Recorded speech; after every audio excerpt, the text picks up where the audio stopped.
Une femme au petit sein achète un vieux miroir dans une boutique d'antiquités et l'accroche à la porte de sa salle de bain. Le lendemain matin, elle dit en plaisantant: Miroir, miroir sur ma porte, fais que mes seins deviennent taille 44. Soudain, un éclair de lumière et ses seins deviennent énormes. Tout excitée, elle court vers son mari pour lui raconter. Ils montent ensemble à la salle de bain et son mari croise les doigts en disant: Miroir, miroir sur ma porte, fais que mon pénis touche le sol. Un éclair de lumière apparaît et ses deux jambes tombent. Un jour, un politicien se fait renverser par un camion et meurt. Son âme arrive aux portes du paradis, où Saint Pierre l'accueille. Bienvenue, mais nous avons un problème. Nous recevons rarement des hauts responsables, alors nous ne savons pas quoi faire de toi. Pas de souci, laissez-moi entrer, dit le politicien. J'aimerais bien, mais les ordres d'en haut disent que tu dois passer un jour en enfer et un jour au paradis avant de choisir ton éternité. J'ai déjà choisi, je veux aller au paradis. Désolé, mais les règles, c'est les règles. Saint-Pierre l'envoie alors en enfer. Quand les portes de l'ascenseur s'ouvrent, le politicien découvre un magnifique terrain de golf. Au loin, un clubhouse rempli de ses anciens amis, d'autres politiciens, riant, se serrant la main et se remémorant leurs années de pouvoir. Ils jouent au golf, dégustent du homard, du caviar et du champagne. Le diable est là aussi, racontant des blagues et dansant. Le politicien passe une excellente journée, et avant qu'il ne s'en rende compte, le temps est écoulé. De retour au paradis, il passe 24 heures paisibles sur des nuages, jouant de la harpe et chantant. C'est agréable, mais pas très animé. Saint-Pierre revient, il est temps de choisir. Le politicien hésite. Le paradis était charmant, mais honnêtement, je pense que je serais mieux en enfer. Il y retourne donc. Mais cette fois, quand les portes s'ouvrent, il découvre un désert aride rempli d'ordures. Ses amis, en haillons, ramassent les déchets pendant qu'une pluie d'immondices tombe du ciel. Le diable s'approche, souriant. Je ne comprends pas, s'écrie le politicien. Hier, il y avait un terrain de golf, un club, des festins et des rires. Maintenant, ce n'est que souffrance. Qu'est-ce qui s'est passé? Le diable éclate de rire. Hier, on était en campagne. Aujourd'hui, tu as voté. Salut. Si la blague du jour t'a fait sourire, abonne-toi et ça permet de garder la bonne humeur. J'aime vraiment t'avoir parmi mes amis. Vendredi, un braqueur masqué a fait irruption dans une banque, a menacé les employés et leur a ordonné de remplir un sac en papier avec l'argent. En s'approchant de la sortie, un client courageux lui a arraché sa cagoule, révélant son visage.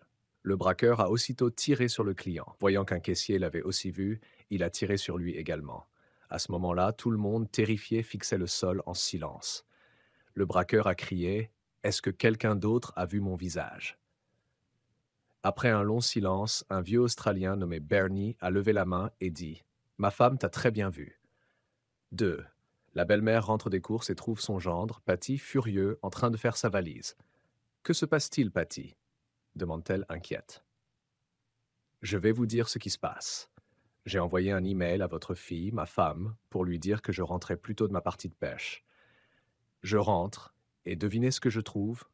Votre fille, Jean, nue dans notre lit avec Joe Murphy. C'est impardonnable. Notre mariage est fini. Je pars pour de bon. Sa belle-mère répond: Du calme, Patty. Il doit y avoir une explication. Ma fille ne ferait jamais ça. Laisse-moi lui parler. Quelques instants plus tard, elle revient tout sourire. Patty, je t'avais dit qu'il y avait une explication simple. Elle n'a jamais reçu ton email. Salut. Si la blague d'aujourd'hui vous a fait sourire, pourquoi ne pas vous abonner? L'abonnement est gratuit et permet de continuer à s'amuser. Je serais ravi de vous compter parmi mes amis. Sophie, une femme de 40 ans, a eu plus de 100 partenaires. Un jour, elle décide de faire une pause. Mais après quelques jours, elle s'ennuie et décide d'acheter un vibromasseur. Elle entre dans un magasin et commence à regarder, mais rien ne l'attire. Après 2 heures de recherche, elle s'écrie soudain: Celui-là, le rouge avec le capuchon noir, je le prends. Le vendeur gêné répond: Désolé madame, ça ne va pas être possible, c'est ma thermos. Jacques, chauffeur de taxi à Paris, prend une jeune et jolie nonne comme passagère. La nonne, qui veut juste discuter, demande: Comment vous appelez-vous, monsieur? Comment vous appelez-vous, monsieur? Jacques, connu pour son humour, répond: Je ne vous dirai pas mon nom, ma sœur, Mais je vais vous donner un indice. C'est ce que vous aimez tenir entre vos doigts. La nonne rit et lui lance un regard malicieux. En arrivant au couvent, elle descend et dit « Au revoir, monsieur Bijou ». Jacques, perplexe, hausse les sourcils et lance « Quoi, Bijou? Je m'appelle Chapelet ». Un homme épuisé et inquiet se présente au bureau d'emploi. L'employé lui dit joyeusement « Bonjour, comment puis-je vous aider ?» L'homme répond « J'ai besoin d'un emploi. Je suis gynécologue de profession, mais ce travail me rend fou. Les femmes m'épuisent. J'ai besoin d'un changement, s'il vous plaît. » L'employé, surpris, secoue la tête. « D'accord, je vais vérifier l'ordinateur s'il y a quelque chose. » Après quelques minutes, il dit « Désolé, monsieur, rien ne correspond à votre profil. » Le gynécologue insiste « Je peux faire n'importe quoi. » Aucun poste disponible, demande l'employé en regardant encore. Une entreprise cherche un peintre. Peintre? Pourquoi? Je suppose que pour peindre les murs, etc. L'homme réfléchit. Je ne sais pas. Très bien, je le prends. Je commence demain? Oui, demain matin. Il part heureux. 2 jours plus tard, un homme court au bureau. J'ai besoin d'un gynécologue. Vite! Même plusieurs, si possible. L'employé, perplexe, demande pourquoi gynécologue? Quel poste exactement? L'homme répond je dirige une entreprise de peinture. Hier, un gynécologue a commencé. Oui, la porte d'une maison était fermée.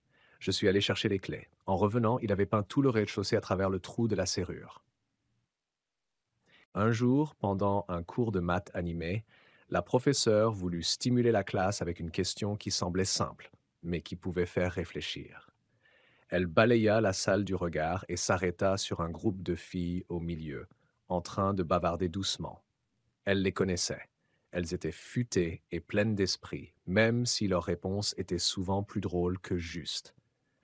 Souriant, la prof décida de les mettre au défi.